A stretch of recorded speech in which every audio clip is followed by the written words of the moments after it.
Welcome back to another cooking segment with Dr. Akua Woolbright, and she's actually on the set with me. We're gonna do gumbo today. Not just any old kind of gumbo, but a vegan gumbo. What kind of vegan gumbo? Okay, so we've been having fun with this offset, so now you guys get to share with what we're talking about. I am going to do sausage made out of white bean. So the reason we had a lot of conversation offset is because people, especially those from Louisiana, have very clear definitions of what gumbo is. And they even have their tried and true family favorites. That include things like chicken. Sausage. Pork sausage. Yes. Shrimp. Maybe some crab meat. All that. I have never heard of people putting beans as a ball in their gumbo. Fair enough. So what do you say to that? I say that the history dates gumbo back to 1803 from the west coast of Africa. So it did not originate in New Orleans. It originated in the west coast of Africa. Okra was transported to the States through the Middle Passage. And so I understand that New Orleans, Nolans people, Yes. But you know, the Low Country, which is Charleston, South Carolina to Savannah, Georgia, is 80 square miles. It's 100 years older than New Orleans, predates New Orleans.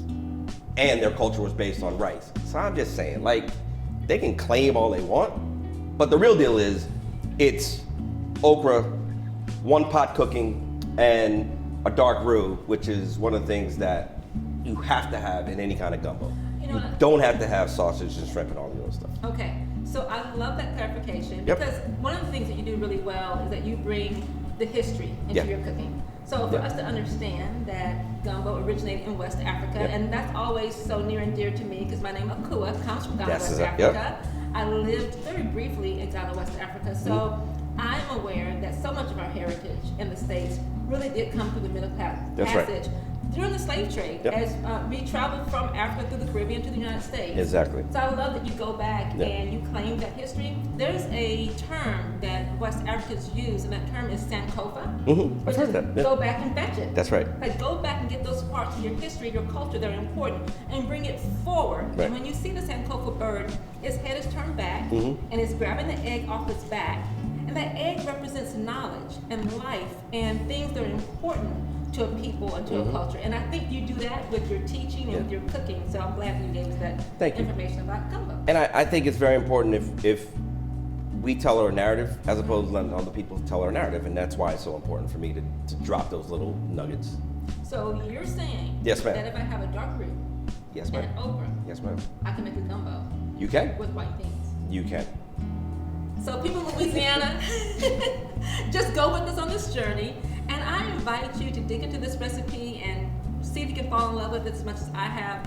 I think that for people who want to make a transition to a plant-based diet and still hold on to some of those cultural favorites, this is a great win-win. Right? And that's what I'm offering. I'm glad that you're able to offer that for us. Me too. You gonna help me? So, I think I'm gonna exit set now and let you do what you do best and enjoy your cooking. All right. Thank you. Thank you. First thing we want to do is make a dark roux, and a dark roux is basically a fat and a starch or a flour, if you will. So again, because it's vegetarian and vegan, we're going to use avocado oil as opposed to using butter. Traditionally, you would use butter. You would put it on low heat, if you will, bring it to what we call a beurre noisette, which is the form of becoming hazelnut butter. And then you'd whisk in your flour, and it's really just equal parts fat and flour. So that's the traditional way. What we're gonna do is avocado oil, and I'm using rice flour. You could use all-purpose flour. I like to use alternative flours to just keep it a little bit more healthy. So I have rice flour. You could use cassava flour. You could use potato flour. You actually could use coconut flour if you want. It's gonna change the flavor. But you know what? Cooking is all about playing and having fun and enjoying what you're doing and learning as you go. Once I make this mixture that's going to look like sand, basically, I'm just gonna stick this in the oven and let it cook, and it'll take about 15 to 20 minutes. You don't have to worry about following me along in terms of measurements, etc., because all the recipes are on the website.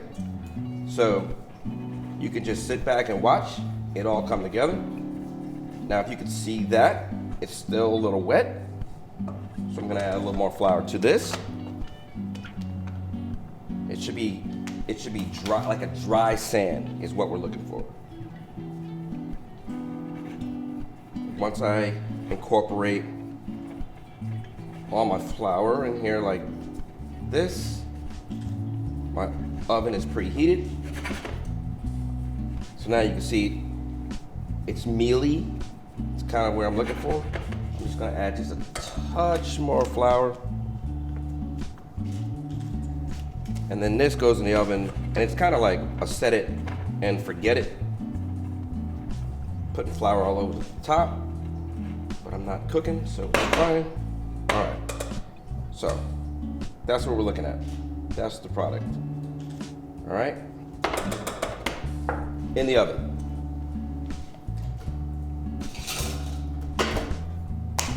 For the white bean sausage, I have some white beans that I cooked. These were dried, but you can use canned.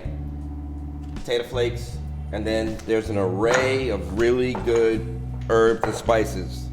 Garlic powder, onion powder, cumin, smoked paprika. So that's gonna give you that smoky flavor that you're looking for. A little bit of cumin, it's gonna turn it that way. Noma shoyu, which is a really good soy sauce. If you can't find that, you can use regular soy sauce, it's not a problem. And we're gonna put all this in the mixer and create. So let's go. Top off. I'm going to put about half of these beans in. And again, as I said, you don't have to worry about my measurement right now because the recipes are on the website. So I'm just going to make my mixture. Now, you might not have seen potato flake before. This is something that I love to use because it helps bind recipes together. So in this case, you have the starch from the white bean, but the potato flakes are gonna also help bind our sausage. Just a little bit of this, which is our really good soy sauce. Now understand, when you're using soy sauce, that's a form of salt, so you're gonna use less salt. All right, top on.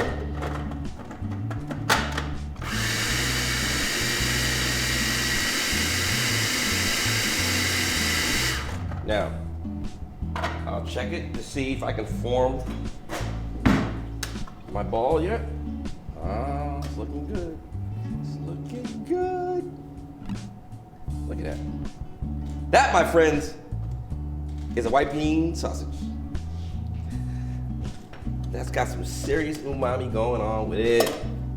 All right, so you would just form all your white bean sausage balls, and then we'll go into the next step. So I'm gonna make my balls. I'll see you in a few minutes. Okay, beans are done. Roux's in the oven. Now we want a brown roux. So let's see if it's brown. If it's not brown, I got a little trick for you. Don't worry. Okay, so it's not as brown as I like it to be. It doesn't smell like I need it to smell. So I'm looking for this hazelnut type smell that only brown roux can produce. So I'm going to finish my brown roux right here on the stove. And if you do it on the stove, well, let me just say this. The reason why I didn't do it on the stove in the first place is because you do have to watch it. You have to mind it, or the flour will turn black and then it's burnt and then you gotta throw it out. So I was showing you the slower, more safeguard method, put it in the oven. But now it's gonna be right next to me. I'll watch it. We'll turn the heat up just a little bit.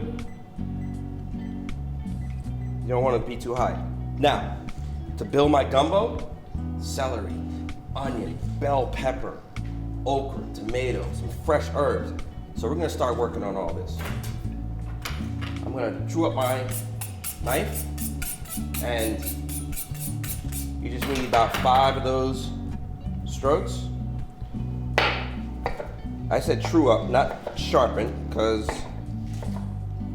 that is 2 different things. If you have a really good knife, then you only need to just put it on your steel 4 or 5 times every couple of uses, and you're good.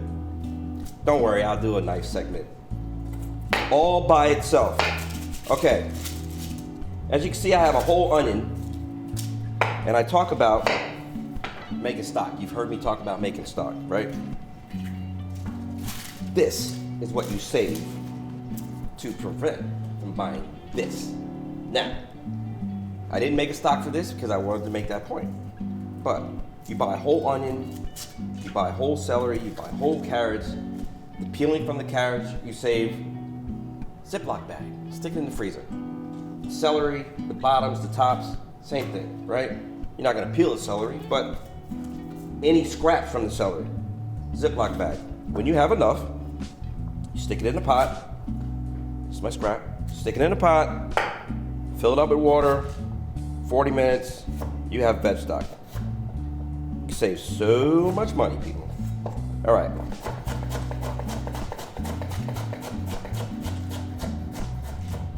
That's my celery. Now, I throw a lot of words around. That one got away. I throw a lot of words around like mise en place, mirepoix. I used one before, umami. Umami is a Japanese word for the perfect taste balance. So you know, on your tongue picks up bitter, picks up sweet, picks up salty. Umami is achieving that in a dish. It's when everything is met perfectly. So I use that word to describe good food. Good tasting food. Okay, a few more minutes on that. I just turned the heat up. Again, I'm standing by it, I'm watching it. I'm not gonna let it burn. I'm gonna add some red pepper to this mixture.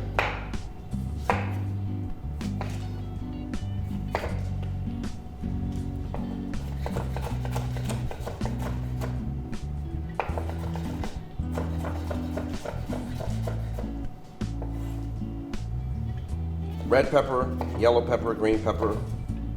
We call that the trilogy in cooking.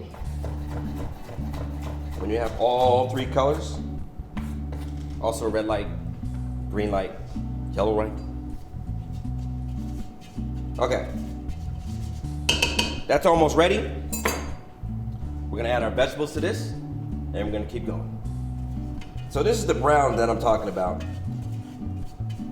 I just lowered my heat. And now you're talking, all right? Okay. I'm gonna just remove a little bit, because if I didn't tell you, I'll tell you now, the roux is your thickening agent. So you can always add, just like salt, which you can't take away. So I don't want to make this too thick. So I'm gonna start with a little bit in the pot, and then if I need more, I'll add it later, all right? Vegetables in the pan, which is nice and hot.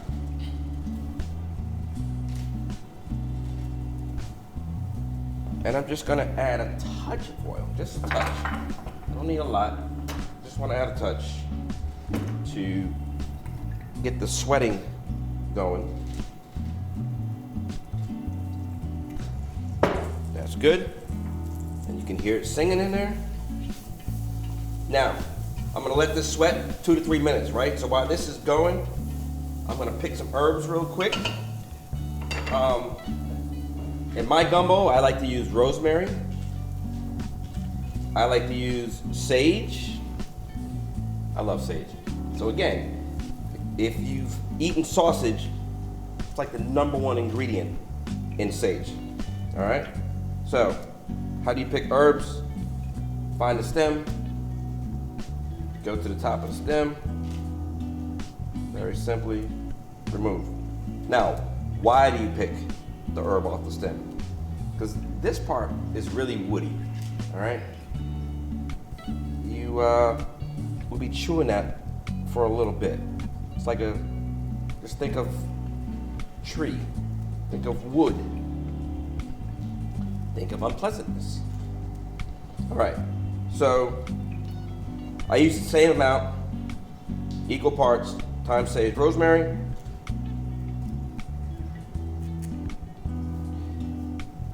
Rosemary is easy because it's a long, thin one, so I just grab it at the top, pull it down. Go back, grab the last little pieces that are left. Same thing, grab at the top, pull it down. Okay.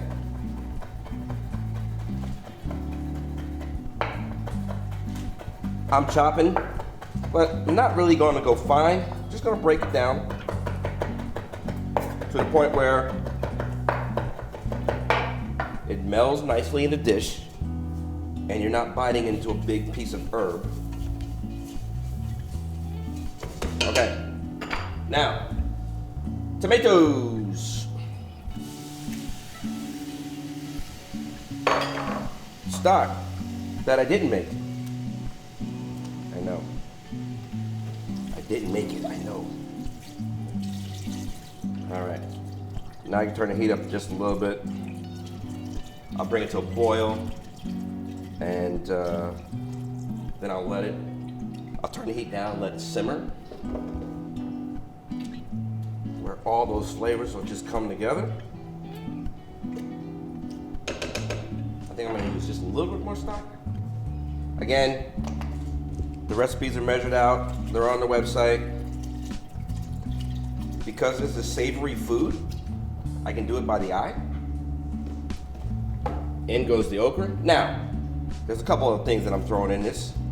Throwing little collard greens in here. So I am going to take the stem off. Use the tip of my knife, cut a little V. Out. Same thing here. Tip. V. Out. Now, I'm gonna roll it up, make my chiffonade.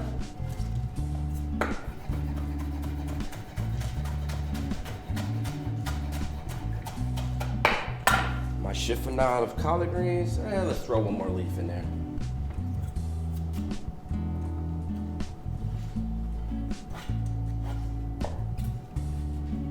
Roll it up. Why do I do that? Makes it uniform, also makes it easier to cut. Our wonderful white bean sausage.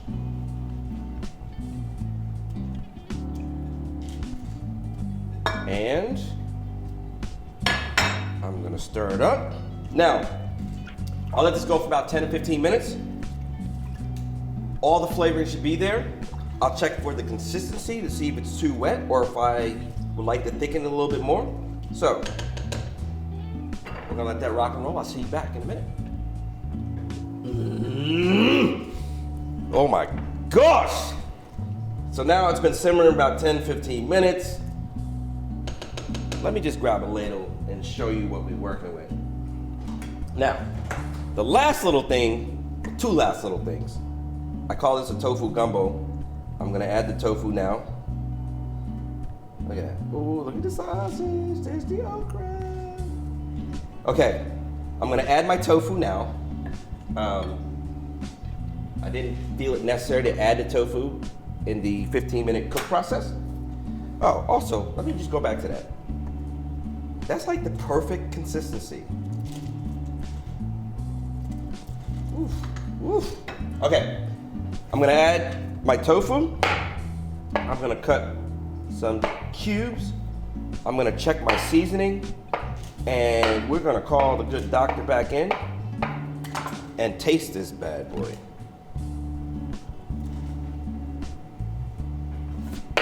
Doc! Hello! Hello. We have gumbo. We do. Looks good. It smells good. Does it smell good? It smells really good. Does it? It looks like gumbo. Look it up. That was the goal. It looks like gumbo. That was the goal, Doc. But Now, look you at, know I'm from Texas. but look, and, but look at this okay, goodness. that's a really great meatball. Look at this That's goodness. beautiful. All That's right. beautiful. And you know, I love the color because we talk a lot about how all the different colors correspond to a Yes, different ma'am. set of nutrients. So this feels really, I'm gonna taste it first. really Good. amazing. But you know, I'm from Texas. So Yes, I have ma'am. family in Lafayette, Baton Rouge, Right. New Orleans. So I know a little bit about gumbo. Man, this is. You know what? I'm not gonna say nothing. I'm just not. I got a little bit of heat. I got the smokiness. Okay. Yo, I'm just. I'm just ready to I'm taste just- it. I'm ready to taste it. All right. Wait, I'm just making sure it's perfect. Okay. All right, hang on. I just had to add some salt, so this should be. I love the colors. Thank you. I love the colors. It's really hot. Touch more salt. Just a touch. Just a touch. All right. Man, this right here, Doc. All right. This right here, Doc.